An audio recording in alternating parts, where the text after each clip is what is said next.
Goeiemôre aan julle almal. Dit is Vrydag. Is dit nie lekker om 'n Vrydag te hê nie? Dis half herfs. Voel jy dit in die lug in die aand as die koue ou luggie so waai, dan dink 'n ou, jy kan nie meer die venster so wyd oopmaak nie, want herfs is op ons. Dis Vrydag. Dis die 10de April in die jaar 2026. My voorreg om bietjie met jou te gesels. Ja, gisteraand het ek gesels met 'n klomp oud soldate, veterane, manne wat hulle lewe op die spel gesit het om ons land op te pas. Ons het so 'n bietjie gepraat oor die ultimate soldaat.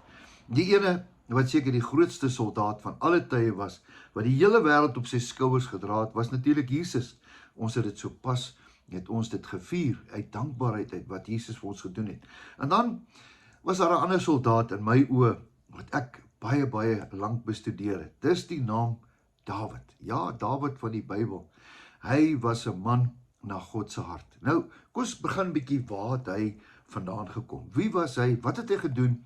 Hoe het hom so goeie soldaat gemaak? Nou, eerstens, Dawid was die jongste van 8 seuns. Ja, laasborn.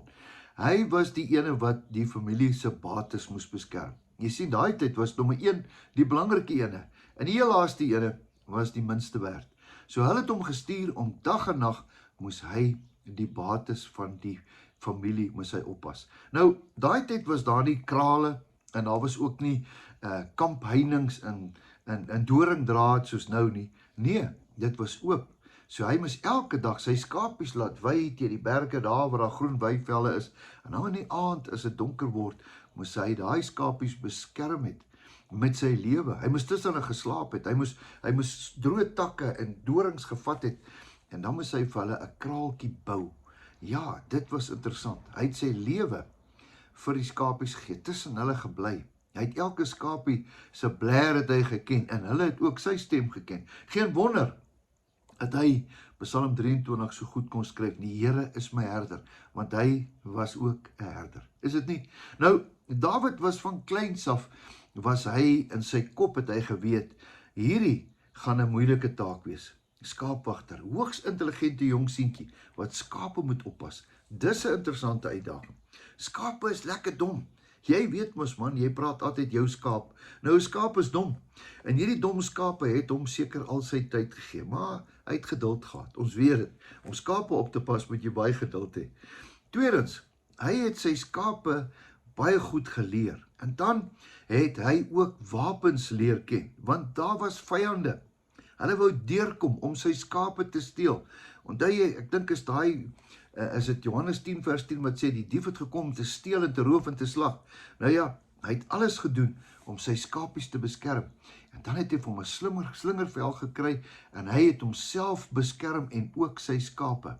Soveel so, dat die woord sê, as daar 'n leeu gekom het, het hy agter die leeu aangegaan en hom doodgemaak.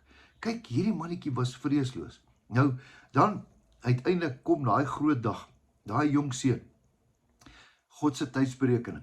Niemand van die volk van Israel het kans gesien om Goliat aan te vat nie. Goliat was die baasvegter gewees van die Filistyne. Hy was 3,5 meter lank en daai man het vir 40 dae het hy elke dag geskreeu, wie sal na my toe kom om teen my te veg? Ek soek 'n man. Nou ja, 40 dae staan ou Saul en sy soldate in broeke en bewe na hierdie groot reus. En al wat hulle sien is hierdie groot reus. Daar staan hulle. Intussen stuur Dawid se pa vir Dawid en sê, vind uit na die welstand van ons broers. Geef hulle 'n bietjie biltongbroodjies en daar gaan hy.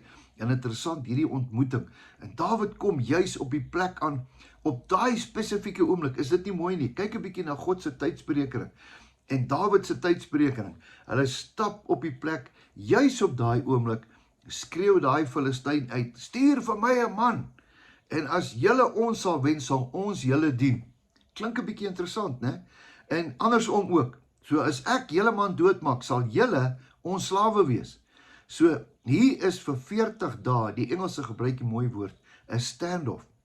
Dawid stap, hy kom, hy hoor, iets skop hom in. Daai man vloek sy God, daai Here wat hom gehelp het om sy skapies op te pas. Dit gaan nie werk so nie. Dit gaan nie gebeur nie. Hy hardloop daar na sy broers toe. Sy broers is die korporaals en die brigadiers in die weermag. En hy vra van, hey, wat gaan nie aan? Daai man skreeu so vir ons, Here, hy daag julle uit en hier staan julle. Haai vir Oulas, kom hulle wil hom minderwaardig voel en sê, gaan huis toe, wat soek jy hier? Jy wil net 'n geveg kom sien. En die volgende oomblik stap hy daar na die koning toe. Hier ontmoet hy die koning. Groote, kop en skouers groter as almal. Koning Saul. En daar staan koning Saul. En hy sê vir hom, ek sal hom vat. Koning Saul sê, jy kan nie, jy's 'n kind. Jy's 14 jaar. Hy sê, ek sal hom vat. Dieselfde Here wat my gehelp het teen 'n leeu en 'n beer. Daai selfde Here sal vandag daai man uitsorteer. Jo. Hy sê, wel.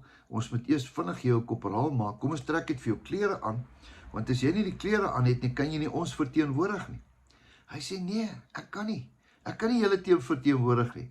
Ek verteenwoordig die Here. Want dis die ene wat my gehelp het. My klere is nie wie my maak nie. Hy wat in my is die een wat my maak. Interessant, die koning sê vir hom, mag die Here met jou wees. Hy het nie gesê, kom ons bid vir jou. En ek weet die Here sal met jou wees nie. Hy sê, mag. Kom ons hoop so. Kom ons hoop vir die beste. Jong, en daar stap Dawid. Volgende oomblik sien Goliat, hier stap 'n kind na hom toe. Met stokke en met 'n ou slingervel. En hy sê, is ek nou 'n hond dat julle nou kinders na my te stuur? Julle klomp slegte Jode. Wat gaan aan met julle? Is julle nou al so sleg? En Dawid sê, jou onbesneerde, ek, my volk, het 'n bloedverbond met hierdie God gehad. Ek kom na jou in die naam van die Here. En die Here van die leerskare sal vandag maak dat jou kop sal rol en hy sal afwees. Jo, Dawid vat sy wapen, sy slingervel, en hy gooi met een skoot, morsdood, daar lê Goliat. Ja, Reinhard Bonke het enige mooi ding gesê, hy het gesê, toe Dawid vir Goliat gesien het hy gesê, sy kop is so groot, ek kan hom nie misgooi nie. Hoor jy wat ek sê? Hy het gestink, dis die maklikste teken wat hy in sy lewe gesien het. Wat 'n mooi storie. Ek wil vandag vir julle iets sê. Dawid het eerstens homself geken. Hy het sy autoriteit geken. Dawid het sy wapens geken. En Dawid het sy God geken. Hy het geweet die Here sal hom nie trok nie. Hy het geweet die Here sal hom nie trok nie. Al gaan ek ook deur 'n dal van doodskaduwee, ek sal nie onheil vrees nie, want die Here is met my. Is dit nie hy wat dit geskryf het nie? Ek wil vandag vir jou iets sê. Die Here is met jou. Jy het autoriteit. As God vir jou is, wie gaan teen jou wees? Ek is tot alles in staat, deur Christus wat my die krag gee. Kom ons leer by Dawid vandag. Ken jou wapens, ken jouself, ken jou autoriteit, ken jou Here. As jy vandag miskien 'n Goliat voor jou staan, miskien is dit finansies, miskien is dit jou huwelik, miskien is dit jou krisis, ek het vir jou nuus. Face dit. Moenie weghardloop nie. Moenie omdraai nie. Nee, hy wat in jou is. Jy het al die autoriteit in die wêreld. Die Here het self gesê vir sy disippels, julle sal groter dinge doen as wat ek gedoen het. Vat dit vandag. Jy het die Heilige Gees binne in jou. Jy's kind van God. Face jou Goliat. En staan in autoriteit. Ek wil hê, jy moet saam met my bid vandag. En ek gaan vir jou bid. Vir jou Goliat vandag. Hy's kop af in die spruit. Here, baie dankie vir die woord. Dankie dat ons kan leer by Dawid. Here, ek bid vir elke persoon vandag wat hierdie boodskap hier luister.